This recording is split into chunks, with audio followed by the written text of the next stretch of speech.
নেতৃবৃন্দ বক্তব্য রেখেছেন।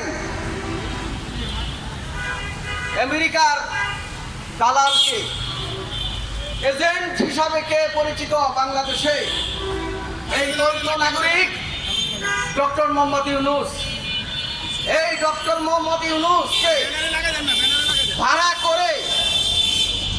করে বিদেশ থেকে যখন বাংলাদেশের রাষ্ট্রপ্রধানের দায়িত্ব দেওয়া হয়, এই অন্তর্বর্তীকালীন সরকারের প্রধান উপদেষ্টার দায়িত্ব দেওয়া হয়, তখন বাংলাদেশের মানুষের প্রত্যাশা ছিল আকাশ ছোঁয়া।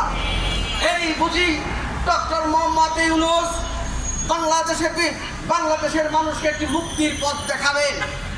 ডক্টর মোহাম্মদ ইউনূস বিখ্যাত ব্যক্তি, নোবেল জয়ী, কিন্তু ডক্টর মোহাম্মদ ইউনূস বাংলাদেশের মানুষের প্রত্যাশা পূরণ করতে পারেননি, বরঞ্চ বাংলাদেশের মানুষকে অপমান করেছেন। বাংলাদেশের মানুষকে অপমান করেছেন বিভিন্নভাবে। আজকে এই ডক্টর মোহাম্মদ ইউনূস গংরা যারা এই দুর্নীতির সাথে জড়িত, এই আমেরিকার সাথে চুক্তি করেছেন, বাণিজ্য চুক্তি করেছেন, এই ডক্টর মোহাম্মদ ইউনূস গংরার জন্য দায়ী। আপনারা জানেন এই খলিলুর রহমান ডক্টর মোহাম্মদ ইউনূসের এক নাম্বার যেমন খাঁটি লোক, উনি আমেরিকারও একজন দালাল এজেন্ট হিসাবে পরিচিত। এই বিএনপির তারেক রহমান সহ বিএনপি থেকে বলা হয়েছিল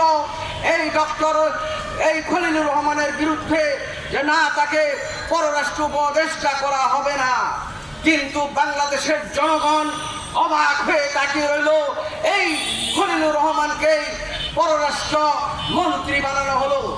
বন্ধুরা, আমরা চাই বাংলাদেশের সকল দেশপ্রেমিক মানুষ চাই এই ডক্টর ইউনূস সহ তাদের দ্বন্দ্বের বিচার করতে হবে, বিচারের আওতায় আনতে হবে। শুধু তাই নয়, অবিলম্বে তাদেরকে গ্রেপ্তার করতে হবে। এই সোনার বাংলা পার্টির আজকের এই প্রতিবাদ সভা মানববন্ধন থেকে এই আহ্বান জানাচ্ছি এই বিএনপির বর্তমান সরকারকে, আপনারা যদি এই ডক্টর ইউনূসকে বাঁচাতে চান, তাহলে এদেশের মানুষ আপনাদেরকে ক্ষমা করবে না।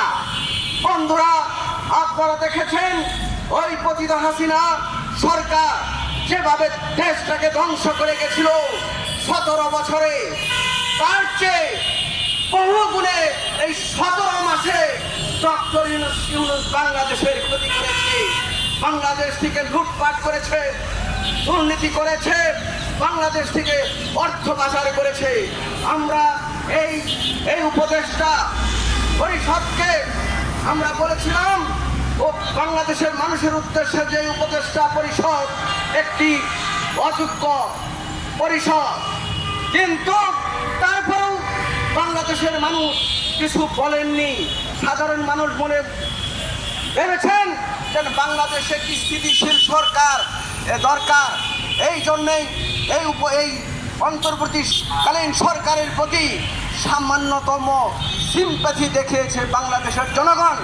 কিন্তু এই ডক্টর মোহাম্মদ ইউনূসের নেতৃত্বে যে উপদেষ্টা পরিষদ ছিল, তারা বাংলাদেশের মানুষকে উপেক্ষা করেছে, তাদেরকে অপমান করেছে এবং বাংলাদেশকে বিপদগামী করেছেন। আমরা চাই এই ডক্টর মোহাম্মদ ইউনূসের কে গ্রেপ্তার করে আইনের আওতায় আনতে হবে। তা না হলে আপনি তারেক রহমান ওই লন্ডনে গিয়ে ডক্টর মোহাম্মদ ইউনূসের সাথে কি চুক্তি করেছেন এটা আমরা দেখতে চাই না। আপনি এই ডক্টর মোহাম্মদ ইউনূসকে আপনি বাঁচানোর চেষ্টা করছেন। বাংলাদেশের জনগণ আপনার দূরদর্শী, তারেক রহমান আপনার দূরদর্শী নেতৃত্বে বাংলাদেশের মানুষ কিছুটা হলেও সন্তুষ্ট প্রকাশ করেছে। কিন্তু এই নয় যে আপনি যা ইচ্ছা তাই করবেন। তাই আজকের এই মানববন্ধন